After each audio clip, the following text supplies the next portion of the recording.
Podcast VMS.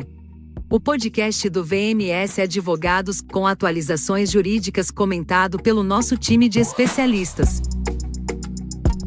Olá, sejam bem-vindos ao podcast do VMS Advogados. Eu sou Stephanie Aurélio, jornalista e coordenadora de comunicação e marketing no escritório Veríssimo Moreira e Simas Advogados. Hoje iremos conduzir um bate-papo aqui sobre gestão de contratos públicos. E para falar sobre esse tema, trouxemos aqui pela primeira vez o sócio do escritório VMS Advogados, Glauco Simas, e o doutor Rafael Mesquita. Prazer. Prazer, Stephanie. Prazer estar aqui. Até que enfim resolveu nos convidar, né? Esse podcast tão concorrido no escritório. Está dando tanto resultado, um contato muito bom com nossos clientes, pessoal comentando. Eu acho que isso é muito interessante. Então é um prazer para mim, para a gente participar aqui. Olá, Stephanie, Glaucus. É um prazer enorme estar podendo compor essa mesa aqui para falar de um assunto tão importante, ainda mais nessas companhias ilustres. Que é isso. O Dr. Rafael Luiz Mesquita Pinto é advogado da equipe do Direito Público do VMS Advogados, graduado em Direito pela PUC Minas, pós-graduado em Direito Ambiental e Minerário também pela PUC Minas e é especialista em Direito Contratual, Arquitetura dos Contratos. O Dr. Glaucus Leonardo Veiga Simas é advogado e sócio administrador do VMS Advogados, pós-graduado no MBA de Concessões Públicas e PPPs pela Fundação Escola de Sociologia e Política de São Paulo, é pós-graduado em Gestão de Negócios pela Fundação Dom Cabral, especialista em Direito Societário pela Universidade do Cândido Mendes, do Rio de Janeiro, e foi eleito 4 vezes, em 2017, 2021, 2022 e 2023, um dos advogados mais admirados em Minas Gerais e no Brasil pelo Diretório Análise da Advocacia. Parabéns. Muito obrigado. Currículo bem vasto. Pois é. Primeiro eu quero agradecer a vocês por estarem aqui hoje, por tirarem um tempo na agenda para poder trazer esse tema aqui para o nosso podcast. De fato, é uma demanda que atendemos muitos clientes, né, sobre contratos públicos. Acredito que vocês vão esclarecer muitos temas aqui para o empresário que tem contratos com órgãos públicos e até o que está em processo licitatório aqui. Então, Stephanie, sem dúvida, é um tema realmente muito relevante, porque acaba que os contratos públicos, é através deles que a gente cria a infraestrutura do nosso país, não é? Então, isso para mim é uma coisa que nós temos sempre que querer que mais e mais empresários estejam nesse setor, estejam nesse ramo, tem essa complicação de trabalhar com o poder público, sabemos de tudo que envolve isso. E aí, temos a hora de esclarecer um pouco os cuidados, não é perigoso, não é um contrato mas é um contrato que tem que ter algum cuidado, porque ele tem características específicas, mas que só queremos que, repetindo, mais empresários estejam neles, para que a gente tenha cada vez uma infraestrutura mais bem feita para todos nós aqui que usamos no dia a dia, né, Rafael? Justamente. Embora não seja perigoso, né, como o Glaucus muito bem disse, tem toda... É um pouco mais complexo, é um pouco mais rígido, então nós esperamos esclarecer aqui algumas dúvidas para desmistificar essa relação e, através de mais conhecimento, evitar que conflitos ocorram, né, entre a empresa contratada e a entidade pública contratante, para que, né, o nosso país possa ter um avanço, que esse é, inclusive, um dos objetivos do processo licitatório, né, o avanço tecnológico e a equidade entre as partes na participação. Então, para começar esse nosso bate-papo, eu gostaria que vocês fizessem uma diferenciação, né? Qual que é a diferença do contrato público para o contrato privado? Tá. Ô, Stephanie, eu vou usar uma linguagem bem simples aqui. Por favor. Eu acho que o alvo aqui realmente é o empresário, é a pessoa que quer entrar nesse ramo, que está nesse ramo, tem algumas dúvidas. Mas, claro, também dentro do contexto do direito, acaba sendo inteligível, buscar ser inteligível para todos. Então, se eu começar a ser muito técnico aqui, por favor, dê o grito aí que eu vou... Pode deixar. Se estiver entendendo tudo bem, tá tudo ótimo. Bom, mas tem uma forma simples de explicar uma diferença bem crucial do contrato público e contrato privado, que é o seguinte: contrato privado é aquele feito entre particulares, entre duas pessoas que não tem a ver com o órgão público. E entre nós particulares, nós podemos fazer, a regra nós podemos fazer tudo o que nós quisermos, menos aquilo que é proibido pela lei. Então eu posso comprar seu carro, você pode me vender seu celular, eu posso te pedir, posso alugar um carro, uma casa, eu vou fazer o que quiser. Só não posso fazer aquilo que a lei fala que não pode. Então eu não posso bater em alguém, eu não posso não pode matar, você não pode roubar, porque a lei proíbe isso.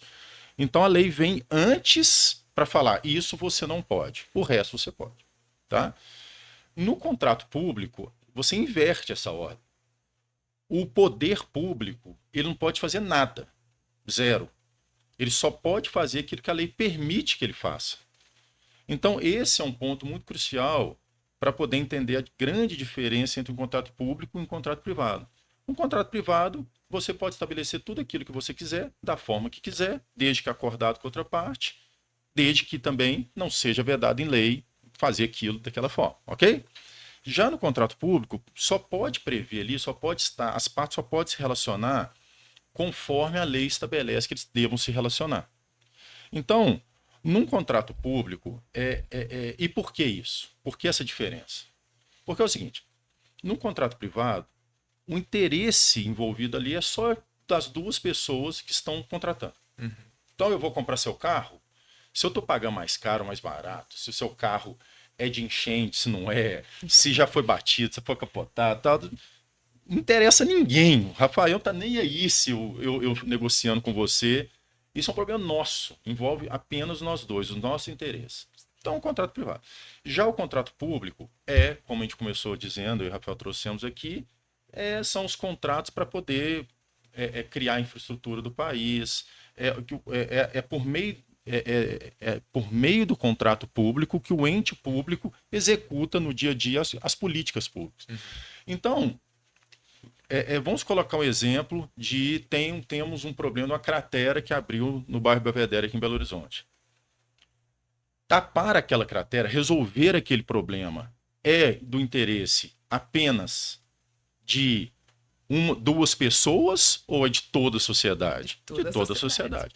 Então, aquele contrato que a prefeitura fez com aquele pessoal que está trabalhando lá é um contrato que interessa a todos nós. Está todo mundo perguntando, que dia que vai acabar aquilo lá? Que dia que eles vão conseguir dar? Quem que é a empresa que está lá? Está fazendo serviço direito ou não está? Todo mundo tem interesse naquilo. Então, a lei vem regular aquilo para que ocorra da melhor forma possível, porque é interesse de todo mundo. E aí vem algumas características no contrato público, diferente do contrato privado, também sempre abarcando esse mesmo contexto, tá, Stephanie? A história é a mesma. Mas então o poder público, como ele tem um interesse público na mão dele, a lei dá a ele algumas prerrogativas para poder trabalhar nesse contrato. Então, por exemplo, o contrato privado. O contrato privado, ele é imutável. Se eu fecho com você que eu vou comprar o seu carro por R$30 mil e que eu vou ter que te pagar no dia 10, nós dois assinamos aquele contrato. Eu não posso amanhã virar e falar assim, ô Stephanie, aqui eu estou pensando aqui, eu vou pagar só 20. Não, combinou 30, como é que é? O acordado não é caro, né? Não tem? Não sai caro. Não sai caro.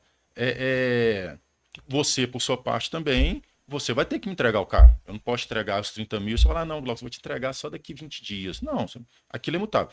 Só muda se nós dois quisermos. Vamos combinar outra coisa? Aí você muda. Já o poder público, como o interesse público está na mão dele, ele tem algumas prerrogativas que ele pode alterar, por exemplo, um contrato de forma unilateral. Ele decide que ele pode mudar. Agora, ele pode mudar da cabeça dele? Não. Aí vamos voltar. Ele só pode fazer aquilo que a lei permite que ele faça. Uhum. Então, há na lei algumas possibilidades que o contratante público pode fazer algumas alterações no seu contrato. Então, ele pode, por exemplo, aumentar um pouco o escopo do trabalho, reduzir um pouco o escopo de trabalho, alterar alguma tecnologia, porque vai ser melhor para o interesse público. Então, ele tem ali algumas prerrogativas que se diz para mudar alguma coisa no contrato. Então, isso é uma diferença, só que sempre é muito importante dizer que um grande marco, que isso é imutável num contrato público, e aí isso tranquilizando os empresários, é o chamado equilíbrio econômico-financeiro do contrato. Uhum. Aí já é um termozinho mais chato, mas eu já vou explicar. Que é o quê? Quando você contrata com o poder público, uma coisa que é imutável é o quê? Eu vou despender X para poder prestar o serviço e frente ao serviço prestado eu vou receber Y. Essa equação do quanto eu vou ter que gastar para o quanto eu vou ter que receber é o equilíbrio financeiro do contrato. E isso é mutável. O poder público não pode virar e falar assim: ah, não, olha, eu te contratei mesmo, mas agora eu tô achando que ficou caro, eu não vou te pagar, não. Não, você tem que. Esse, essa regra é imutável, entendeu? Então, isso dá a segurança ao empresário, a pessoa que está ali firmando um contrato público, de que ele tem direito a receber aquilo que ele contratou, aquilo que ele acordou com a administração pública. Bom, linhas gerais, eu acho que é isso. Eu poderia dar alguns outros exemplos. Você gostaria de trazer outros exemplos, algumas considerações, Rafael? Eu entendo assim que seria interessante, só assim, a título de sintetizar mesmo o entendimento, destacar que num contrato privado há muita bilateralidade, que é justamente, como o Glocks muito bem explicou, essa equivalência de poderes entre as partes para, visando o objetivo próprio, poderem acordar mudanças ao longo do contrato. Como ele falou sobre a questão de, vou comprar um carro seu, se a gente acordou, lá na frente, na hora do cumprimento, vamos ter que seguir aquilo. Mas se ambas partes quiserem alterar, ele é alterável. No lado do contrato público, ele é um pouco mais rígido, ele tem mais unilateralidade, né? Então, como o Glaucio falou, o poder público ele pode, dentro dos limites da legalidade, né? Ele pode querer aditar o contrato para aumentar o escopo, aumentar o prazo, por exemplo. Assim como eu queria trazer aqui a possibilidade de o poder público extinguir, né, rescindir o contrato a partir de um descumprimento da outra parte. Então ele tem esse poder e ele também tem a prerrogativa de fiscalizar. Então, se nós pegarmos o exemplo de uma obra, como o Glauco citou, esse buraco que abriu, né, a cratera, se aquela empresa que foi contratada para tapar aquele buraco, ou fazer uma obra ali para resolver aquela situação, ela descumprir de alguma forma os prazos, etc., descumprir outras cláusulas que podem haver ali no contrato, o poder público ele tem um dever, né, e a prerrogativa de fiscalizar, acompanhar o desenvolvimento daquela obra, e se entender que entrou em uma das hipóteses de rescisão do contrato, pode rescindir aquele contrato de forma unilateral, o que não aconteceria, por exemplo, no caso de um contrato privado. Eu acho que um ponto também importante que vale a pena a gente esclarecer, que isso é um detalhe importante. Em razão do interesse público, e é sempre repetindo, é sempre a mesma origem, o interesse público, tem duas características que são interessantes. Uma que o Rafael trouxe, a questão da rescisão contratual. No contrato público, o ente contratante, o poder público, pode rescindir, ele vai ter que pagar multa, ele tem as questões contratuais, ele pode rescindir. Já o particular, como o serviço que ele está executando interessa a todo mundo, se ele quiser rescindir o contrato, ele tem que entrar com uma ação judicial para rescindir o contrato. Ele não consegue notificar o poder público dando por encerrado o contrato, o que acontece no contrato privado. Você tem possibilidade de sair do contrato pagando multa. No contrato público, nem pagando a multa. Você só tem como sair do contrato por meio de uma ação judicial. E aí, quando você pode? Quando há as características que te dão direito a rescindir o contrato. Você tem direito a rescindir o contrato, mas direito só pode ser válido por meio de uma ação judicial. Ok? E um outro ponto muito interessante é que a lei estabelece que mesmo que o contratante atrase no pagamento, você não pode paralisar a execução do contrato. Pelo menos por 3 meses. 3 ou 4 meses? 3... Se eu não me engano, são 3. 3 meses. Vale a pena conferir exatamente, mas, salvo engano, são 3 meses. Ou seja, existe essa característica bem negativa, que vale a pena te deixar claro aqui. Você tem que continuar trabalhando, mesmo que o poder público te atrase 3 meses. Passou disso, aí você tem direito a rescindir o contrato. Só que como você vai rescindir o contrato? Entrando com uma ação judicial. Entendeu? Então assim...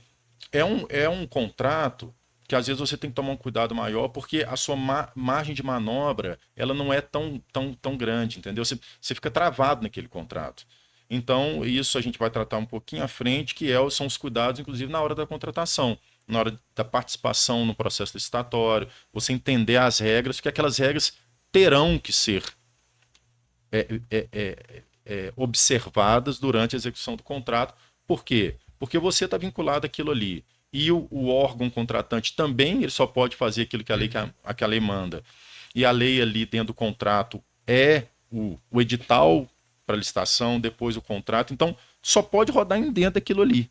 Então, é algo que você tem que tomar muito cuidado para não entrar de repente, inclusive, de repente, vale a pena, fica aí uma dica de dar uma pesquisada no poder público contratante, ver se é um poder público que costuma atrasar ou não, é um bom pagador, não é um poder público que tem caixa, não é, porque realmente você tocar um contrato no qual você tem ali atraso de pagamento, isso exige muito do seu fluxo de caixa e isso pode passar a ser um contrato bem ruim. Então, atenção que eu acho que vale a pena trazer de observação aí.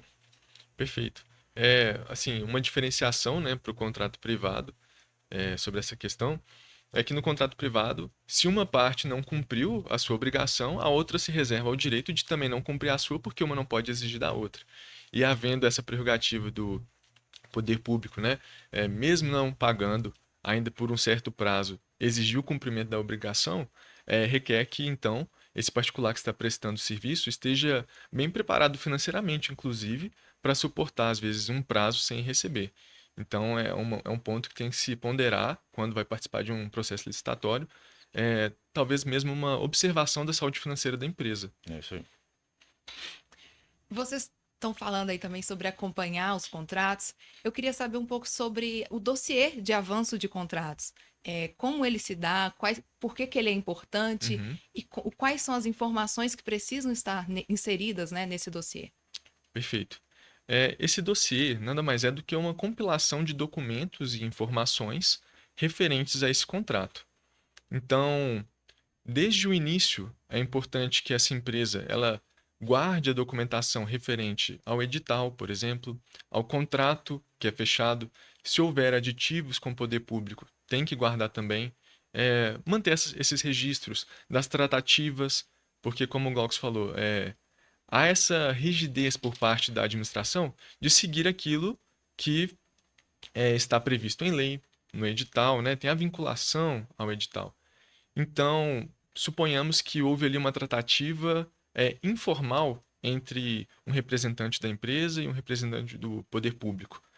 Se aquilo ele não for registrado e a pessoa simplesmente confiar na palavra, né, o fio do bigode, o aperto de mão ali, é, é perigoso para a empresa. A gente que trabalha com isso vê diariamente empresas que trabalham às vezes confiando no que uma pessoa ali da administração que às vezes não entende sobre a vinculação da administração à legalidade, ao processo licitatório, né, como um todo, ao contrato, acaba tomando aquilo ali, aquela informação dita de forma verbal, que às vezes vai ficar esquecida, e aí depois quando ele pensa, ó, a administração pública falou que eu ia fazer isso, mas ela não poderia fazer. Aí quando aquela informação que foi dada por alguém que nem estava entendendo tanto assim dos trâmites, ela não é validada por um superior, digamos assim, hierarquicamente ali dentro do órgão, o contratante pode se sentir surpreendido, mas ele já devia, né, pela natureza dessa relação, esperar que a administração não poderia fazer aquilo que não está previsto no contrato, né, no instrumento convocatório ali. Então, essa é uma das importâncias, né, de manter essas tratativas totalmente formalizadas, guardadas. Por exemplo, também guardar um cronograma de execução do contrato, como que está sendo o avanço. Isso é muito importante para entender a saúde mesmo daquele contrato, como que ele está sendo em retorno financeiro, guardar as notas, as medições, né, todas as tabelas. É importante guardar isso para saber como que está sendo o avanço da execução do trabalho, assim como entender como está avançando o contrato, ter os registros das tratativas, quais foram as soluções encontradas após os problemas que surgiram, né?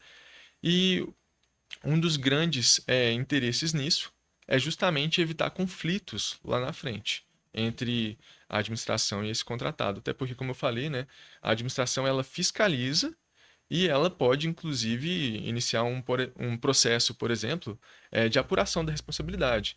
Então, quando esse contratado ele tem ali todos os registros, facilita para ele, né, apresentar fatos, documentos como provas para poder se resguardar, né, quando a administração solicitar esclarecimentos ou mesmo para apresentar uma defesa, por exemplo.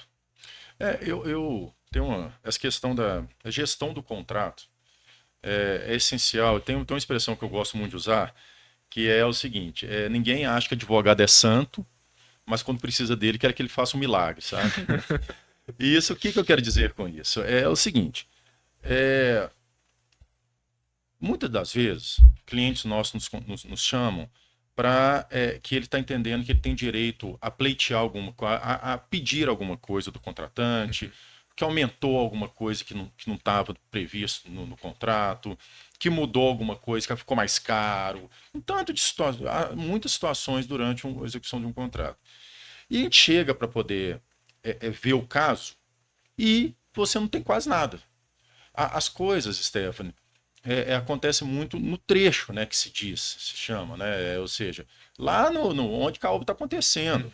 Né? Isso não acontece no ar-condicionado, dentro de um prédio, num estúdio, não acontece. Isso acontece no asfalto, canteiro, na rodovia, né? No meio, na canteira de obra. No buraco do Belvedere. No buraco, na cratera do Belvedere, lá embaixo, o cara dá um grito, tem que mudar isso aqui e tal. E é verdade, esse é o dia a dia de uma obra. E a gente vem trabalhando muito isso, tá, Stephanie? Que é a gestão de um contrato público. Isso está muito legal. Por quê? Porque é isso mesmo, não é fácil. E você encontra muitas das vezes, às vezes o empresário, ele tem lá no trecho, tem funcionários capacitados, mas que de fato, no dia a dia dali da obra, você não tem um computador para parar, você está me pedindo isso, vamos então escrever aqui e estabelecer qual que é o novo formato do nosso contrato. Esquece, isso não acontece. Então, só que nós precisamos. Nós, advogados, não fazemos milagre. Nós precisamos da formalização das questões. Então, a gestão de um contrato público é essencial que ela aconteça na forma que dá. Tá? Muitas vezes falou, Glauco, mas o que é o mundo ideal? Eu falo, olha, o mundo ideal é que esteja tudo assinado pelo contratante, esse é o mundo ideal, mas vamos para o mundo possível? Vamos para a realidade? Pelo menos eu preciso que, o seu contratante pediu alguma coisa, não tem problema nenhum. Eu vou fazer, não tem problema nenhum, estou aqui para prestar serviço. Mas você vai mandar um e-mail, você vai formalizar o e-mail. Ah, mas ele não vai responder. Tudo bem, manda no e-mail que você sempre mandou.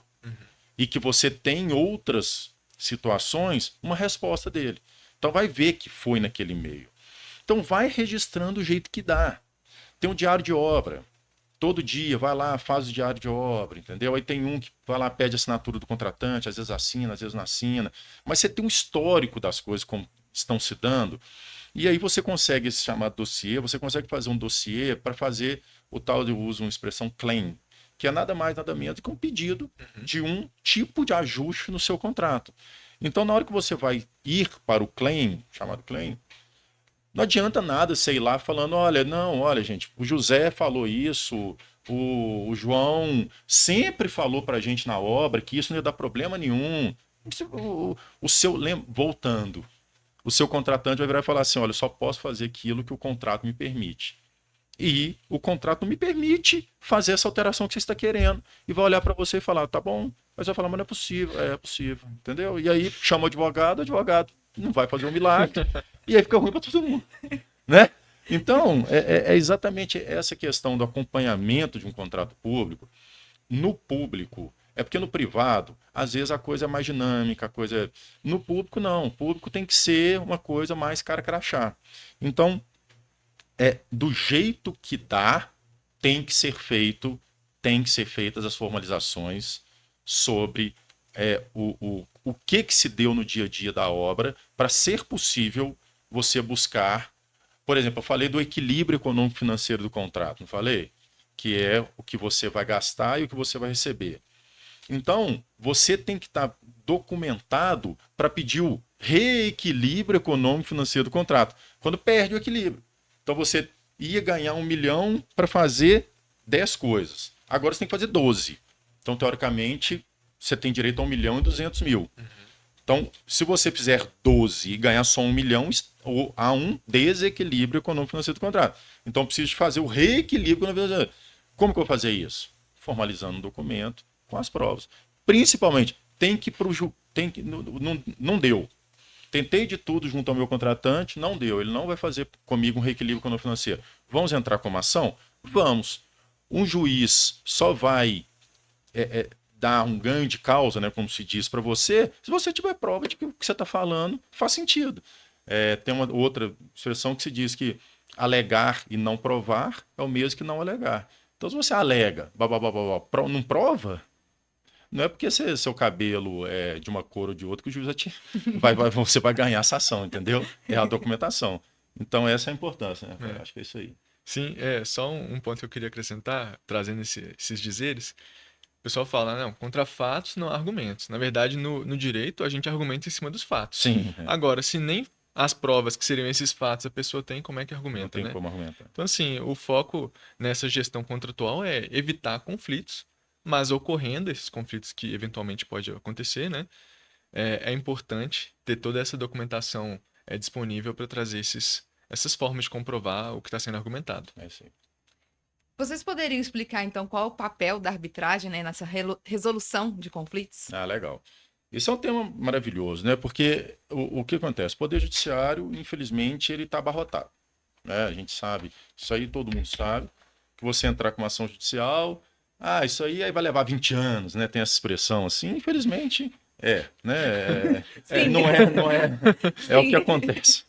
Então, foi se criando, na verdade, fomos importando alguns instrumentos já utilizados na Europa, Estados Unidos e tudo mais, de alguns meios extrajudiciais, ou seja, fora do Poder Judiciário, de resolver um problema, tá? E aí veio primeiro a arbitragem. A arbitragem veio de uma forma revolucionária, a meu ver, que é o seguinte: se nós estabelecermos que eu e você, Steph, tá? Vamos para um contrato privado primeiro. Eu e você, a gente vem, eu comprei esse apartamento. A gente fala assim, seguinte, se der algum problema entre nós dois aqui, quem vai resolver isso aqui não é o Poder Judiciário, não. Quem vai resolver isso aqui é o Rafael. Ok? Estamos acordados? Vamos assinar aqui um termo de compromisso que, se nós tivermos algum problema, quem vai resolver é o Rafael, e que o Rafael resolver está resolvido, e assinarmos isso com uma cláusula compromissória, que se diz, aí tem umas questões jurídicas, claro, que tem que formalizar, mas a ideia é essa, tá? Estou trazendo a ideia. Teve o problema, Tudo certo. a gente vai, leva para o Rafael, eu vou levar os meus argumentos, você vai levar seus argumentos, o Rafael vai ler, estudar e tal, e vai falar assim, olha, eu concordo com... Pode ser com você, tá? Que gentileza. Eu concordo com a Stephanie. Não adianta eu chorar, não. Não adianta eu ir para a justiça, não. O juiz vai falar assim, isso já está definido por arbitragem. O máximo que você vai usar a justiça nesse caso é o seguinte: eu venho e falo, eu começo a chorar, falo, não, mas eu não vou cumprir, não. O Rafael falou isso aí, mas eu não vou cumprir. Isso acontece. Acontece muito. Então, aí realmente o Rafael não tem nenhum instrumento na mão para me fazer cumprir. Aí você tem que ir na justiça apenas para falar, olha, isso aqui ficou decidido por arbitragem e execute o Glaucus. Aí o Poder Judiciário vem oficial de justiça na minha casa, se não vier, vem polícia, vem... Então o Poder Judiciário tem força de execução daquilo. Então a arbitragem é isso, é você resolver de forma definitiva qualquer tipo de... são questões... enfim, tem umas limitações, não vale a pena entrar aqui, mas de forma geral, tá? Contextualmente. E aí, agora a nova lei de licitações, antes já havia um entendimento da arbitragem ir para os contratos públicos, porque qual que é o drama da questão? Voltando, está falando do interesse público. O interesse público está conectado, ligado a escolher uma pessoa para tomar uma decisão ali no contrato público ou precisa do Poder Judiciário? Então ficou um embate e tal, e chegou, para com isso, é claro que interesse é uma coisa mais ágil e tal. E aí a arbitragem entrou com possibilidade no contrato público. Porém, voltando sempre também, só pode fazer aquilo que a lei permite, então o contrato público só vai estar conectado a poder resolver em arbitragem se isso estiver previsto no contrato. Você não pode... no meio do contrato, vamos na arbitragem? Não. Isso tem que estar previsto. Então, isso tem que estar lá no edital, tem que... inclusive, até passou, né, Rafael? Falar um pouquinho rapidamente aqui só a importância do edital, da análise, quando o empresário vai entrar nesse tipo de negócio. O que está no edital é a lei. Então, você vai saber ali no edital tudo que como que vai ser a vida do seu contrato. Pô, então como que eles vão me pagar? Qual que é o tipo de gatilho de faturamento? Pô, nossa, para eles me pagarem, eles têm que primeiro aceitar minha medição, depois eles têm 30 dias para admitir que eu emita nota, depois que eu emito nota, é mais 60 dias para pagar. É isso mesmo? Olha, se está escrito, é isso mesmo. O contratante, mesmo tendo dinheiro no bolso, está na mesa aqui, ó. Chega lá, tá o órgão cheio de dinheiro aqui, assim, ó. Falou, paga de uma vez, aí você está com dinheiro. Ou desculpa, eu só posso fazer o que manda isso aqui eu fazer. Ou tenho que esperar o tempo. Então, aí o empresário vai lá e fala, pô, vou precisar de um fluxo de caixa de 90 dias de pagamento, então esse contrato vai ficar caro. Então, para eu entrar nessa licitação, eu tenho que dar pelo menos um preço mais alto para pagar o que eu vou ter que pegar de financiamento para esses 90 dias de trabalho sem pagamento, é fluxo de caixa meu. Então, essa análise criteriosa do edital tem que ser realizada. Não dá para participar de contrato público achando que edital, eu odeio ler, né? Tem muito empresário. Inclusive, não é só empresário, não. É muita gente que. Não, eu sou advogado, mas casa de ferreiro, espeta de pau. Eu vou fazer algum contrato, na hora que eu viro, tem aquele letra pequenininha, 3 colunas de. Não, tá isso mesmo, isso não dá problema, não. Termo de aplicativo, por exemplo. Exatamente, porque leu inteiro, você vai mandar lá para o aplicativo, discorda. Ela aceita. Contrato público faço não. Leia o edital com calma, porque aquilo é o que vai definir os seus anos para frente. Você pega um contrato aí de 3 anos, você vai ficar mergulhado num caos, porque você não leu o edital, é o que define. E no edital vão estar as regras da participação na licitação, mas já estará a minuta do contrato, então já dá para saber tudo durante a participação da contratação, então tem que ter uma leitura minuciosa, inclusive a respeito disso. Como que nós vamos resolver os nossos conflitos?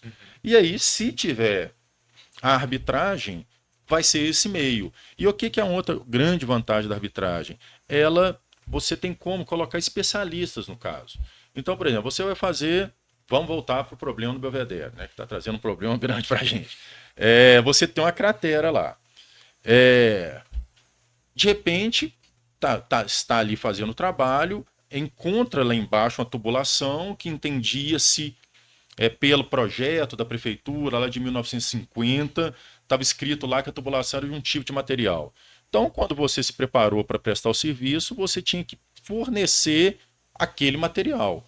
Na hora que você chega lá, é outro. E esse outro é mais caro ou é mais barato, o mercado, aí você entra no conflito. Tem que me pagar mais. E o seu contratante fala, não vou te pagar mais.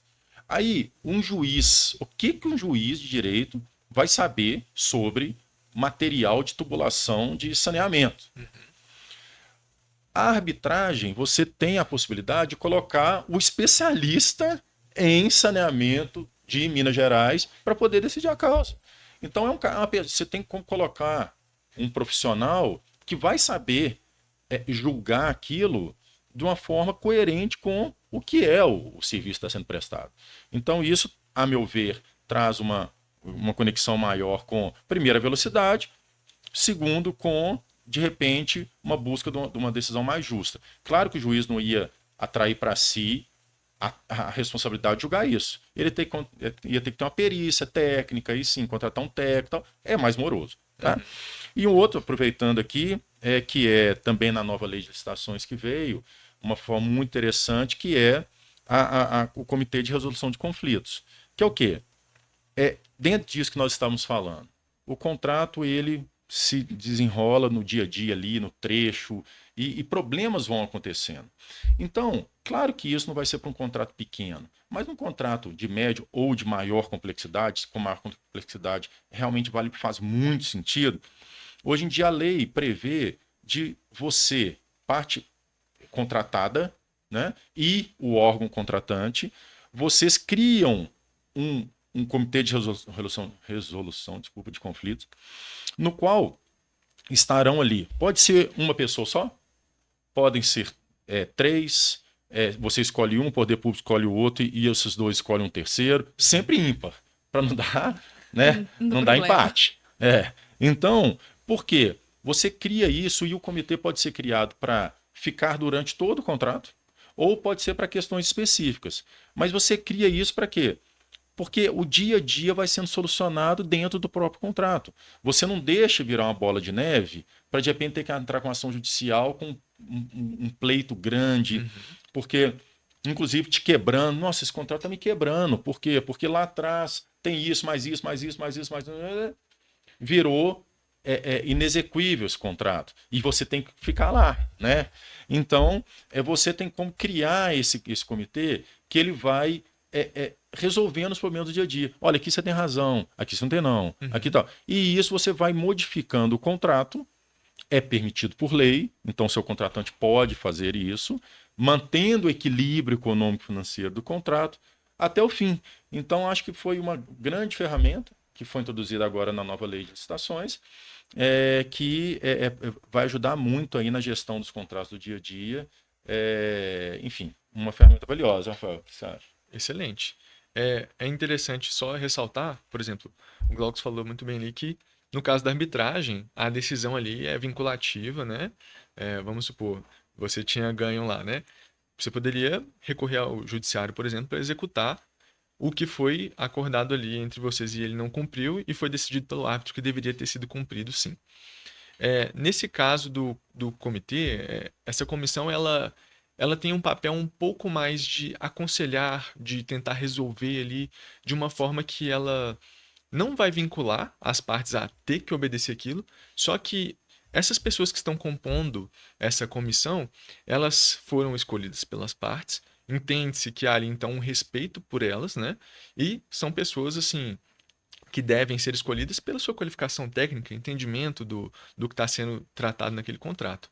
Então, há um respeito enorme sobre as considerações dessas pessoas, né, que estão compondo, mas é importante destacar, né, que não é obrigatório seguir o que eles estão aconselhando. Eu acho desculpa, mas eu acho só o seguinte, a meu ver tem um detalhe assim, foi criado agora, né? A lei trouxe, são 3 artigos, 4 artigos. Sim, são 4 artigos. Coisa muito bem pequenininha. pequeno.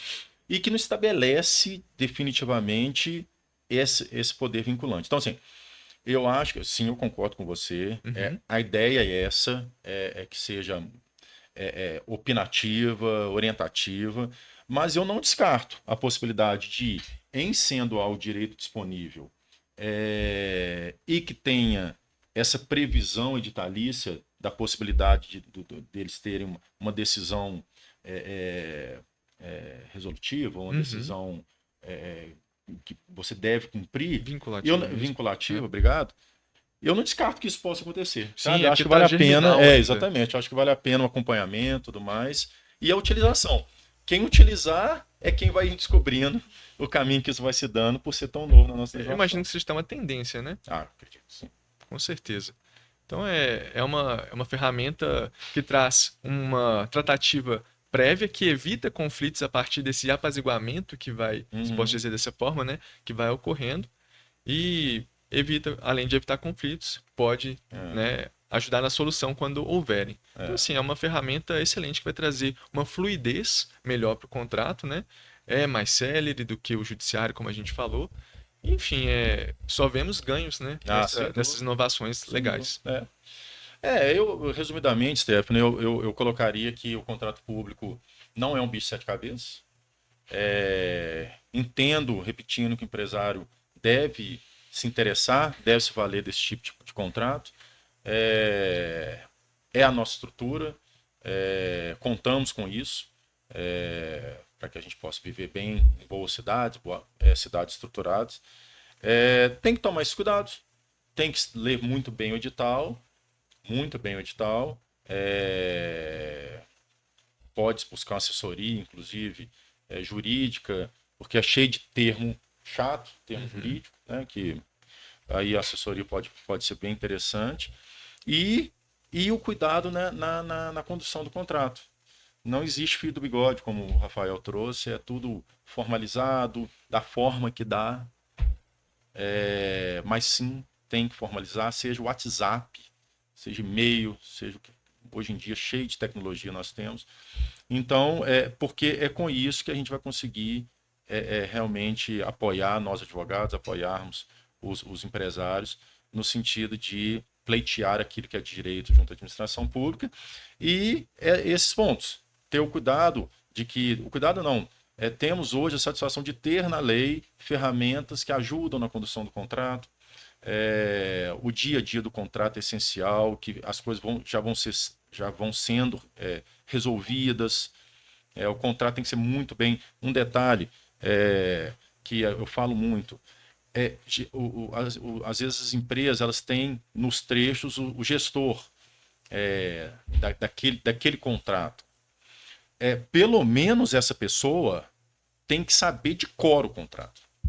Acontece muito da gente ir no cliente e o gestor daquele contrato, a gente vai conversar, ele trata questões mais do dia a dia, assim, lá é assim, lá é assado, eu estou acostumado. Não, mas aqui o que está escrito no contrato? Sei nem onde está o contrato, nem sei onde está o contrato. E isso é muito ruim, porque na hora que dá problema, eu brinco assim, até na queda, o viaduto, né? Aqui em Belo Horizonte tivemos aquele problema, o desabamento do viaduto. Caso clássico, você vai olhar um viaduto, você olha para cima. Se der problema, todo mundo olha para baixo para quê? Para o contrato. A primeira coisa que quando acontece algum problema no contrato, todo mundo olha para o contrato. É lá que vai estabelecer quem vai levar ou quem não vai levar. Ponto. Então, tem que saber. Alguém da empresa tem que saber de cor o contrato para ver aonde está pisando. E aí, fazendo isso, tendo esse cuidado, eu acho que é um excelente ramo, tem que ser incentivado e estamos à disposição do escritório para o que for necessário nesse sentido. Excelente, excelente esse bate-papo aqui. Nos esclareceram várias dúvidas. Você entendeu? Não, tudo! Então... O exemplo da cratera do Belvedere. Foi ótimo, né? Excelente. Obrigado por vocês estarem aqui hoje, terem esclarecido esses pontos. Acredito que a audiência também acompanhou bem esse nosso bate-papo. Então, se vocês tiverem alguma consideração final, esse é o momento. Não, de minha parte é isso mesmo. Só agradecer, mais uma vez parabenizar, viu, Stefan, pelo seu podcast. Nosso, mas seu, de assinatura sua, projeto seu, que você está conduzindo tão bem, a gente está aqui tão bem acomodados, nos sentindo muito tranquilo na conversa. Venho tendo muito retorno de clientes, de pessoas. Pô, vi o podcast lá, que legal, adorei, foi esclarecedor. Então, assim, eu queria aproveitar para te parabenizar. Viu? Obrigada. É isso, o projeto. É um prazer estar aqui.